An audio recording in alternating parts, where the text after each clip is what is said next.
चिंकी एक शरारती चमगादड़ है और बंटी एक प्यारा बंदर।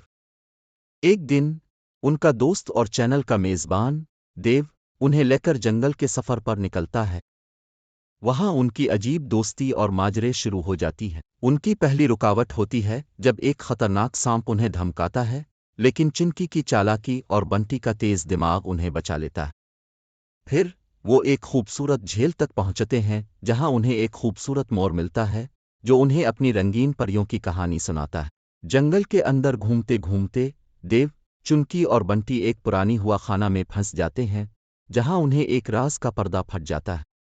वो जान लेते हैं कि खाना में कोई भूत रहता है, लेकिन उनकी बहादुरी और यकता उन्हें मुश्किलात से लड़ने की हौसला देती है। उनकी टीम कारकर्दगी से वो भूत को डरा कर भगा देते हैं। इस सफ़र से बच्चों को जंगल की प्रेरोगी के साथ एक अजीब और सिकसरा परकिशप्रेत तजर्बा मिलता है, और साथ ही चिंकी और बंटी की दोस्ती की मिसालों से कुछ नई सीखने को भी मिलता है। और जब देव, चुनकी और बंटी जंगल से लूटते हैं, वो अपने ओर्स के साथ अपने तजुर्बात का सफ़र शेयर करते हैं और साथ ही बच्चों को फितरत की अहमियत और टीम की मातवा के बारे में सिखाते हैं।